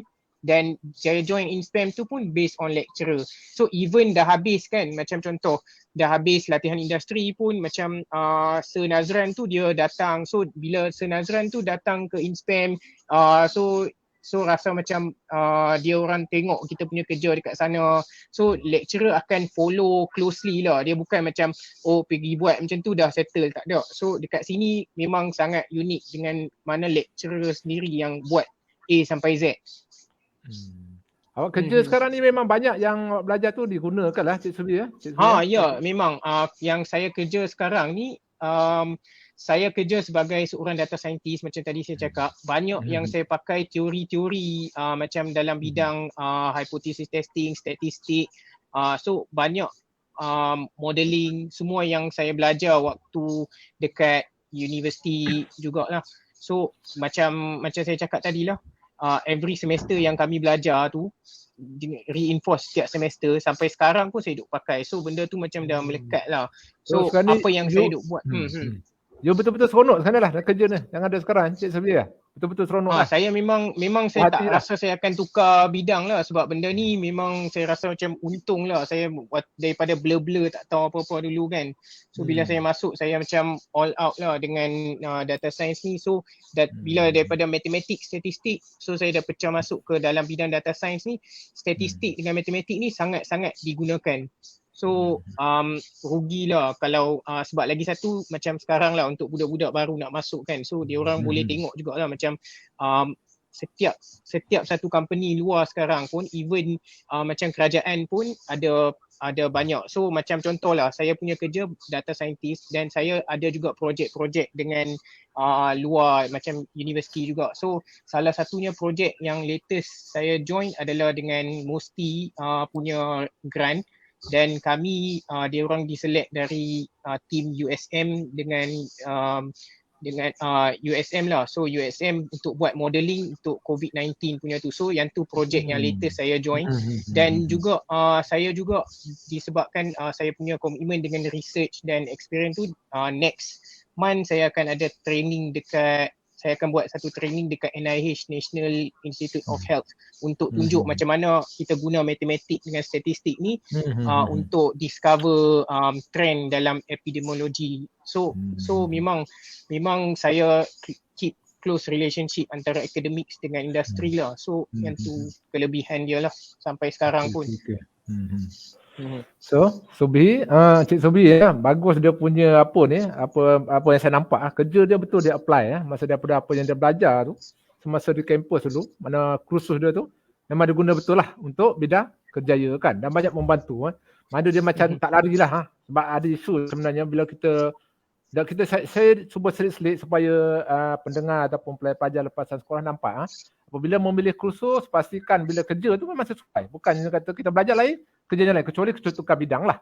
Kecuali tukar bidang. Kita bawa matematik, tiba-tiba nak pergi buat fizik. Memang lari dah bidangnya. Tapi sekarang ni, bidang yang dia kerja adalah daripada apa yang belajar semasa di degree program. Jadi saya rasa betul lah pemilihan yang betul, bidang yang betul lah, bidang kerja yang betul. Dan bidang yang diambil tu samalah dengan apa yang ditawarkan industri.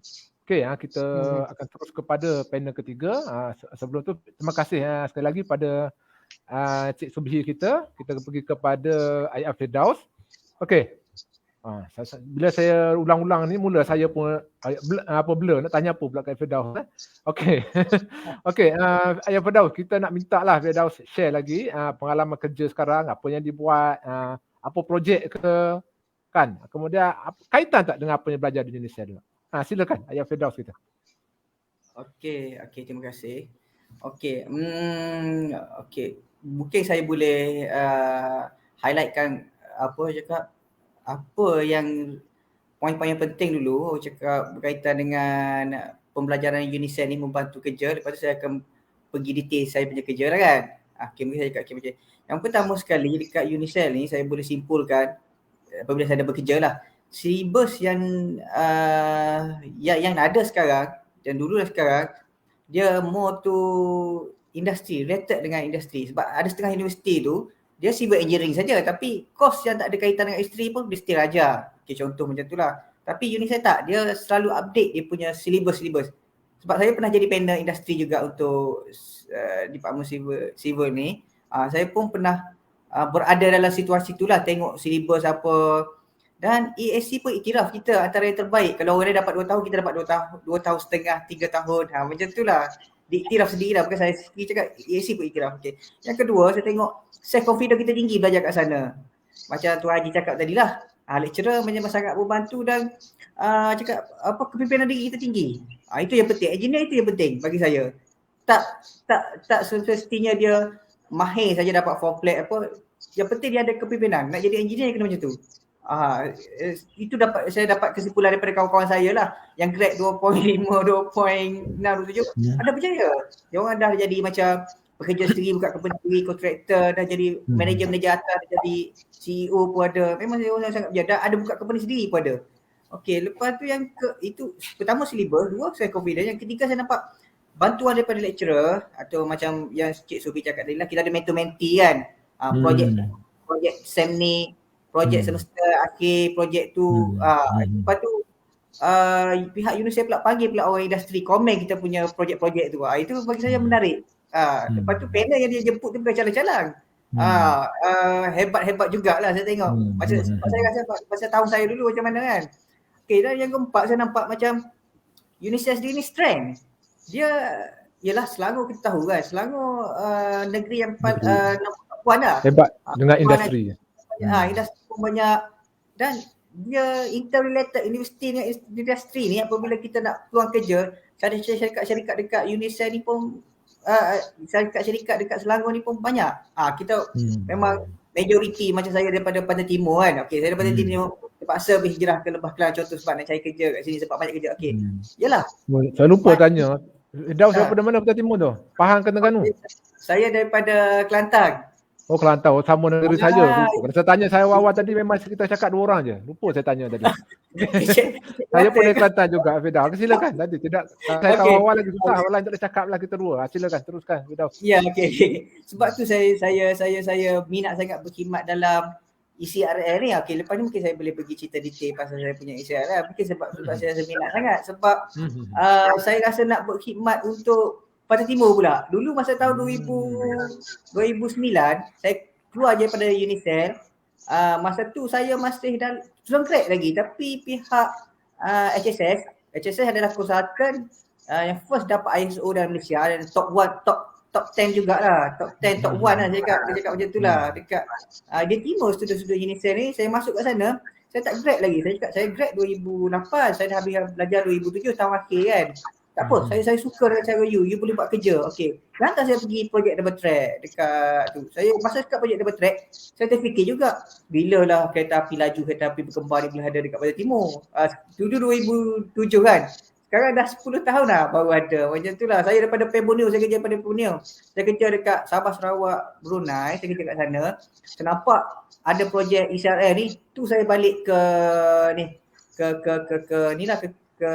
Semenanjung lah. Untuk berkhidmat. Semata-mata untuk berkhidmat untuk projek ECRL ni lah. Okey, itulah kesimpulan dia. 4 poin yang saya highlightkan tadi, saya nampak sangat-sangat membantu. Sebab apabila kita pergi ke bidang orang cakap apa kerja ni, dia dah berlainan dengan belajar. Ada setengah student ni tak boleh adopt, dia cakap tak belajar pun dulu benda ni, tak study pun tak boleh. Bukan. Sebenarnya macam mana dia nak related antara belajar dengan kerja. Sebab saya dapat kesimpulan ada saya nak apa cakap nak submit IR kan. Okey, saya kena kuasai 3 bidang, design, construction, management. Design, construction, management tu contoh. Dulu tak ajar bukan tak ajar design, construction, management tu. Benda tu sebenarnya dah ada dalam silibus-silibus yang ada dekat UNICEF sekarang. Sebab sebelum saya masuk join talk ni pun saya ada minta dengan lecturer kan. Apa silibus yang ada sekarang. Saya kata itulah related dah. Ada lagi sekarang benda tu kan. Okey, maknanya kita contoh macam engineering, saya nak bagi pemahaman secara macam layman punya orang kan. Okay, engineering kita guna software. Software tu keluar dekat drawing, keluar dekat kertas keping saja. Tapi kita tak make sure kertas keping, bangunan rumah apa ni, biji macam tu dekat site. Susah sebenarnya. Susah. Dia perlukan betul-betul kemahiran. Maknanya kita kena ada kemahiran dekat reka bentuk dan kita ada kena kemahiran dekat pembinaan. Lapangan. Masa reka bentuk tu lah kita belajar dulu kat UNICEF. Masa lapangan pun kita belajar tapi tak secara fizikal lah kan. Tak real sangat. Tak real. Lecturer cakap buat assignment tu, saya buat lah assignment. Saya cuba saya Google dulu. Saya tak canggih lagi Google. Sekarang dah macam-macam ada video lah apa kan. Google. Sekarang apabila kita okey. Maknanya engineering kita kena kuasai design, construction, satu lagi management. Management ni banyak sangat silibus yang berkaitan dengan UNICEF. Kalau saya nak sebut satu-satu tak habis kat sini kan. Okey. Dia banyak sangat. Okey, maknanya kat sana apabila kita boleh kuasai design, construction management, macam bidang saya bolehlah submit untuk IR, banyak badan profesional lah. Badan profesional dulu sebelum saya submit IR, sebab dia tengok biasa IR ni dia tengok kena kerja lama sikit, orang tua-tua sikit kan. Lepas tu dia tengok universiti juga, universiti overseas mungkin boleh kot, contoh macam tu lah. Tak ada, saya buktikan saya daripada UNICEF dalam masa 3 tahun, kurang daripada 5 tahun saya dah submit saya punya report dan pass, lulus. Ada setengah orang kena tunggu lama. Tak lah, itulah saya cakap. Satu, yang guide kita dulu masa kita belajar, and then kita punya self confidence yang dah di-train oleh pihak-pihak UNICEF tu sangat membantu kita orang masa kerja. Itu yang boleh cakap interrelated lah. Kalau untuk first round interrelated, kalau nak pergi bidang kerja saya mungkin next round kalau saya boleh share sikit apa projek-projek kan. Okay, itu saja. Saya rasa macam masa tu pendek. Soalan banyak tanya lagi ni. Tadi macam Ayah Firdaus punya nak cerita macam-macam pengalaman kerja dia. Tapi masa macam pendek ni. Kita kalau kompak sikit kena berhenti. Tak boleh. Kalau boleh sampai pukul 5 ni, saya boleh sambung sampai pukul 5 ni kan. Okey, tak apa. Okey, sekejap. Ini kita di pertengahan sebenarnya. Kita di pertengahan. Kita ada, kalau ikut saya punya serancang, saya nak break sekejap. Minta panel take break sekejap. Take 5 dia kata. Tapi tak sampai lah 5 minit. So kita berhenti sekejap untuk kita tarik nafas sekejap, kita bagi peluang kepada teknikal kita untuk iklan sekejap.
Okey, kita kembali kepada sesi seterusnya. Mana panel kita ni? Saya tunggu panel kejap. Panel terkeluar dekat sekejap. Ada. Okey, Firdaus sudah ada. Mana kita punya Cik Subihi kita tadi? Sekejap ya. Okey, kembali ke sesi seterusnya. Saya katakan sebagai pusingan terakhir kita lah. Tapi sebelum kita ataupun saya tanyakan soalan kepada ahli panel, saya rujuk sedikit komen-komen ni ada ni. Mana kalau tak tahulah panel baca ke tidak ni. Ni ada seorang komen ada satu komen ni Atta Maulana Rahim. Dia kata kalau Subihi sama intake saya akan masuk balik ke UNICEF dia kata ni. Subihi macam Subihi, dia lah saya punya tu. Atta Maulana Rahim namanya. Member. Kenalan. Sedikit saya baca Okey, siapa lagi? Saya cuba cari panel-panel. Ni Dr. Saibah ni ibu angkat Subihi rupa-rupanya dia kata. Ada Puan Halini komen ni. Ni Abang Ramli dia kata, Subihi mailah salam. Kita kena mi goreng kamu sikit dia kata. Ni Abang Ramli nama dia. Abang Ramli Ada ke? Ada. Tu ada orang tegur Subihi banyak tu. Cik Subihi tu banyak orang tegur tu. Tak, bukan saya kata mi goreng kat Shah Alam tu ada ke? Bukan ada sangat. Ada. Mi goreng mamak ada banyak tu. Tak sedap ke? Okey. Ni Dr. Hashimah. Dr. Hashimah ni dia kata betul tu Firdaus, dia tak mensyarah bagus-bagus kat Unicef. Dr. Hashimah. Okey, Dr. Hashimah sekarang ni pengarah marketing Unicef lah. Dia pensyarah Unicef, pengarah kejuruteraan Hayat Pembukti dan sekarang dia mengangkat jawatan pengarah marketing Unicef lah, Dr. Hashimah. Okey, kita akan ke soalan seterusnya untuk dihuraikan oleh ahli panel kita. Sebenarnya kita pun dah sampai ke sesi akhir tadi saya katakan. So ini kira sebagai penutup dan bolehlah berkongsi sedikit apa yang anda nak kongsi secara am ya. So saya rasa saya akan terus minta ahli panel kita memberi sedikit kata-kata nasihat ke mana kepada pelajar-pelajar kita, pelajar-pelajar yang baru nak meneruskan pengajian, apa yang perlu anda buat dan maksudnya kalau katakanlah Subhi Subhi mungkin boleh ceritakan matematik ni benda macam mana untuk pelajar nampak peluang belajar dan peluang kerjaya secara lebih kepada nasihat kepada pelajar, kepada bakal-bakal pelajar kita yang nak ke IPT ya. So saya minta panel kita yang pertama lah Cik Subhi share sedikit nasihat kepada pelajar dan memilih bidang untuk kerjaya, belajar dan kerjaya. Silakan Subhi. Okay, kalau macam saya nak jawab balik soalan yang first kali saya nak jawab macam matematik tu macam mana kalau ada orang yang minat lah atau tu. So macam selalu Dr. Saibah selalu bagi macam perumpamaan yang sampai sekarang saya ingat tau. Dia kata macam cara matematik bila betul mak angkat dia macam dia selalu cakap kat saya, cara kita belajar matematik ni seumpama kita lipat kain. So bila kita lipat kain, kita masuk dalam almari, so benda tu ada. Dia bukan sekadar teori sahaja, dia macam actually dia design, thinking design. Macam mana cara kita berfikir, bukan sahaja kita belajar tu, kalau macam orang cakap kalkulus ni tak nampak apa tu semua. Actually untuk orang yang nak start matematik kena fikir macam matematik adalah cara untuk kita berfikir, untuk berfikir secara logik. So yang itulah saya nak cakap kalau untuk matematik punya orang yang berminat matematik atau tu. So kalau nak lebih kepada kerjaya, bila kita start belajar matematik kita akan tahu macam contoh untuk sebagai seorang data scientist ni memang banyak sekarang dah dibantu oleh programming apa semua, tapi kita kena ingat kalau kita nak check sesuatu benda tu, dia orang akan cari balik kita untuk nak tengok macam mana calculation algorithm tu dibuat. So yang tu yang membantulah untuk. So kalau orang yang nak start bidang matematik kena ingat dia bukan sahaja teori, dia cara untuk kita berfikir, dan dia diumpamakan seperti kain yang kita lipat dan kita simpan dalam almari. Bila kita nak pakai, dia ada dalam tu juga. Macam tu lah Dr. Saibah selalu cakap macam tu kat saya. So kalau nasihat, kalau nasihat saya untuk student yang nak teruskan pengajian, macam saya dulu saya tak tahu apa-apa kan. So saya start buat penyelidikan sendiri, check sendirilah course tu. Dan paling penting tu jumpa lecturer yang nak ajar tu. Actually yang tu yang paling penting, jumpa lecturer. Even macam kita jumpa course coordinator tu semua kan. Tapi saya galakkan student-student semua jangan macam sekarang orang register online, lepas tu adalah marketing punya orang akan contact kacau untuk nak buat marketing semua. Tak payah tu semua, terus pergi ke kampus, jumpa sendiri lecturer tu. So kita punya zaman online ni kita kena limitkan juga. So macam kita better jumpa face to face, kenal lecturer tu daripada awal-awal. So bila kita tahu lecturer punya personality macam ni, so maksudnya dia boleh mengajar kita pun macam tu. So kita kena bukan saja kenal khusus, kenal lecturer. Nombor dua tu saya nak bagi tahu lagi sekali lah, macam kalau orang cakap kita duk fail, nak try tu semua, macam saya punya pengalaman kan, saya try and error semua. So jangan ingat failure tu kita tak boleh nak try something new. Contohlah macam orang fail dalam bidang biologi, lepas tu dia orang kata dia tak boleh buat medicine. Tak, sebenarnya kalau macam orang nak teruskan bidang yang tak ada kena mengena, boleh juga. Maksudnya yang tu lah yang Unicef pupuk saya. Macam saya daripada bidang yang sangat tak ada matematik sangat, saya ada satu je subjek statistik, tapi dia orang punya guidance waktu time tu macam Madam Manisa tu cakap masuk saja dulu. So kita belum cuba, belum tahu. So bukan kita dia macam minat ni datang dari macam pengalaman dengan pendedahan tau. Dia bukan minat yang kita boleh kita something yang orang suruh tu semualah. So okay, kalau adalah student yang tengok ni nak join Unicell kan, saya rasa macam pemilihan nak join Unicell tu memang nice disebabkan lecturer dan environment yang ada dekat Unicell tu. Dari segi facilities saya tak boleh nak cakap apalah sebab facilities pun kalau tengok dari gambar tu semua memang macam tu lah ada kat Unicell. Dan memanglah tenaga pengajar adalah keunikan khusus dekat Unicell ni mostly based on the tenaga pengajar yang diorang ada. So sentiasa banyak bertanya dan keep an open mind lah. Itu saja dari saya lah. So kalau nak kempen matematik, Subhi awak memang apa ni lah, menggalakkanlah pelajar untuk berada dalam bidang matematik ni. Ya, saya rasa sepatutnya perkhususan sekarang diteruskan untuk maksudnya universiti kena fokus more on matematik punya graduate. Orang selalu ingat kami ni sikit tak banyak pun selalunya kami, tapi sekarang setiap company dah mula mencari background stats dengan matematik. So benda tu saya galakkan lah student untuk start explore sebab lagi satu Unicell pun akan mengajar tools yang relevan untuk kejayaan nanti. Okay, Subhi, terima kasih atas keterangan tu berkaitan dengan bidang pengajar kerjaya dan nasihat kepada ahli-ahli para pelajar yang akan menyambung pelajaran. Okey, itu dari bagi orang matematik berkongsi atau menasihatkan calon-calon mahasiswa-mahasiswi lah yang akan ke IPT. So kita akan cuba dengar daripada engineer kita pula.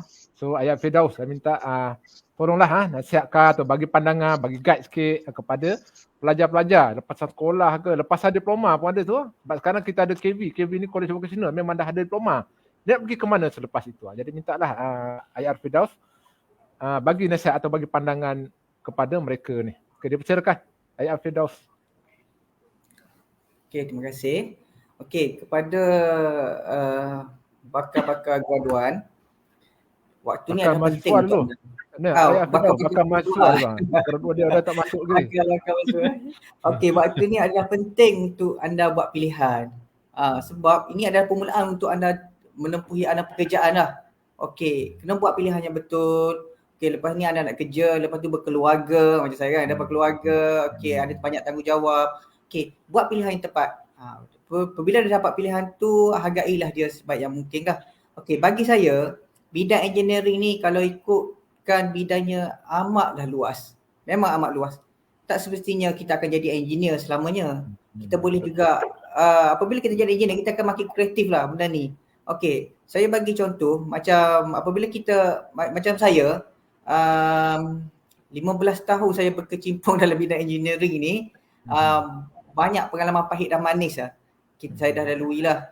Okey, daripada bekerja sebagai orang bawah, orang atas, supervisor, dan pada sekarang saya bekerja untuk Malaysia Railing. Dah 5 tahun saya berkhidmat dekat Malaysia Railing lah. Malaysia Railing ni dia punya proses dia adalah construction, lepas tu operation. Maknanya kita construct benda tu, kita akan jadi operator benda tu. Macam mana kita construct, kita target dalam 2026 projek ni akan complete. Maknanya kalau kita nak balik Kota Baru daripada Lembah Kelang ni, kita boleh makan nasi lauk kat sana lah. Nasi kerabu ke kat sana. Lepas tu makan tengah hari kita target. Kita target macam tu lah. 2026 sekejap. Dan projek ni kalau ikutkan kita punya ekonomi sekarang, projek ni yang paling mega sekarang, yang paling besar sekarang dekat sini kan. Okey. Semenanjung. Semenanjung 40 bilion lebih lah, 40 hingga 60 bilion. Okey. Dekat situ saya tengok banyak sangat kerena pengalaman pahit manis sebagai engineer dekat sana lah. Okey, apabila kita dah ada engineer, kita akan makin kreatif benda tu. Kalau dia jadi engineer sampai bila dia tak semestinya jadi engineer. Macam saya sekarang, walaupun saya dah bergelar engineer, tapi saya cuba improvekan saya punya diri. Saya buat MBA, saya buat DBA. Maknanya saya daripada bidang teknikal, saya boleh pergi kepada bidang manajemen. Saya daripada bawah saya nampak, sampai bila nak jadi contoh engineer kan? Ada tak macam benda-benda lain yang berkaitan? Okey, saya pun cubalah pergi kepada bidang MBA. Maknanya jangan kita lingkupkan kita punya kita punya skop. Tak, skop dia ada luas. Untuk engineering skop dia ada luas. Kita boleh pergi macam-macam bidang lepas ni untuk bidang-bidang engineering ni. Okey. Lepas tu saya rasa untuk bakal graduan ni, saya rasa gunalah kesempatan yang ada ni. Guna kesempatan yang ada, ambillah peluang.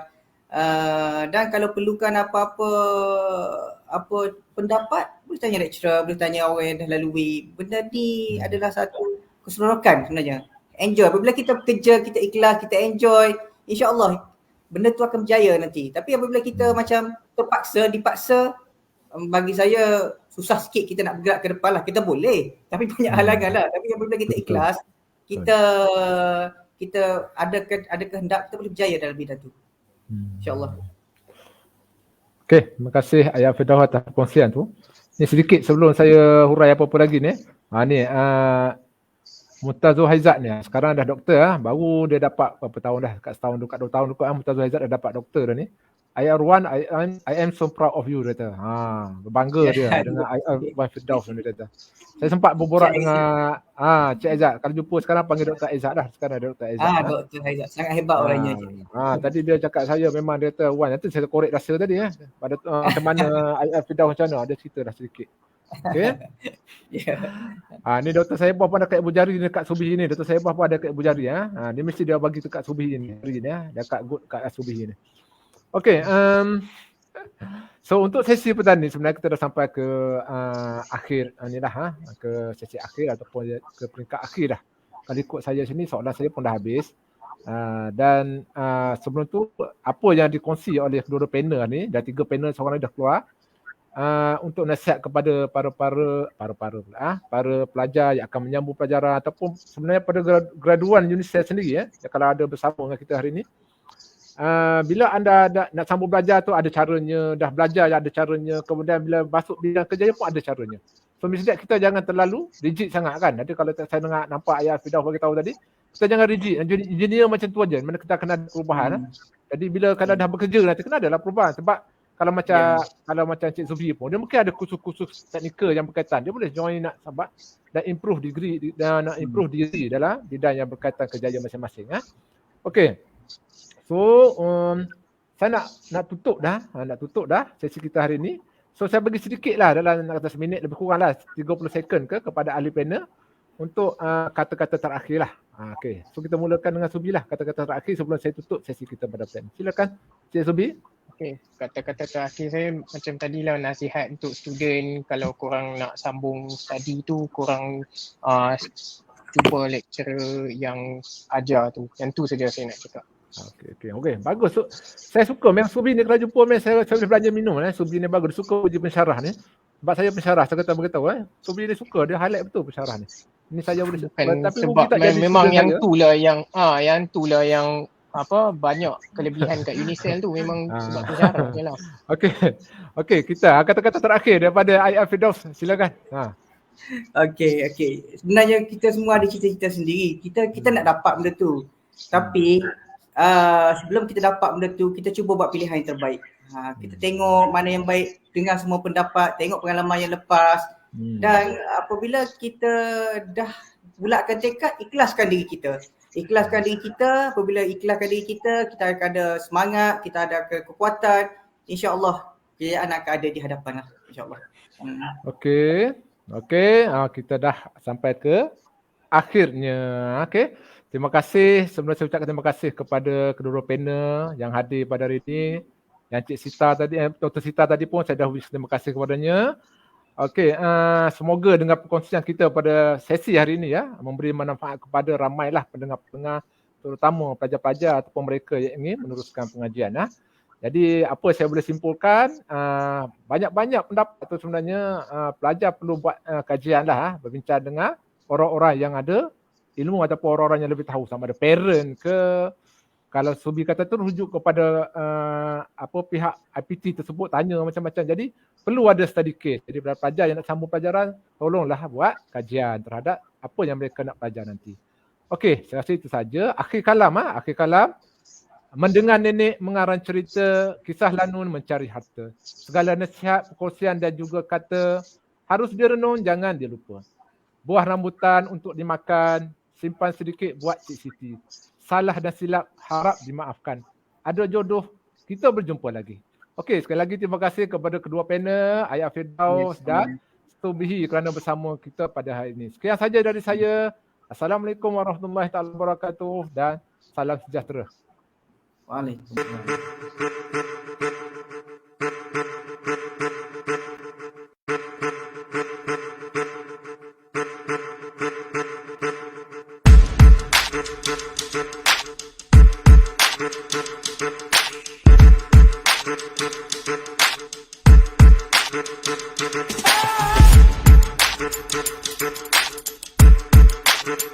Thank you.